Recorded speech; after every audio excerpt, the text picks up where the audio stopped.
আপনার এখানে যে 3টা স্পট দেখতে পাচ্ছেন, একটা হার্ডিঞ্জ ব্রিজ দেখলেন, ট্রেন চলে গেল পদ্মার উপর থেকে। এরপর পাশাপাশি দেখছেন লালন শাহ সেতু।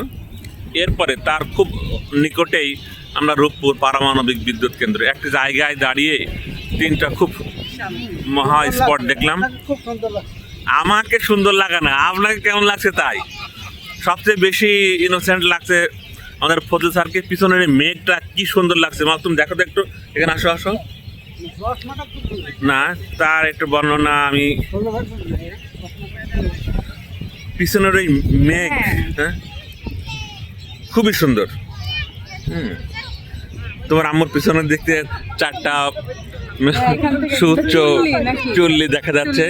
হ্যাঁ, এখানে চুল্লি দেখা যাচ্ছে। খুবই সুন্দর লাগছে। বসে বসে বাদাম খাচ্ছে পড়ন্ত বিকেলে, বাদাম খাওয়ারই সময়। হ্যাঁ, বাদাম যতটা ভালো না লাগছে, আবহাওয়া পরিবেশ ততটাই ভালো। আসলে মহান আল্লাহর কাছে কোটি কোটি শুকরিয়া, যেটা দিন ছিল, দিনের আবহাওয়াটা হয়তো আমরা এখানে বেড়াতে আসবো এই জন্যই মহান আল্লাহর থেকে রহমত স্বরূপ একটা খুব সুন্দর রহমতের বৃষ্টি, ঠান্ডা। হুজুর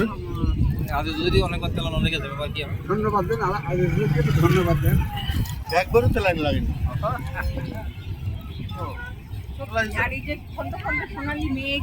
হ্যাঁ হ্যাঁ হ্যাঁ, দেখুন এই মেঘগুলা কি সুন্দর লাগছে দেখতে।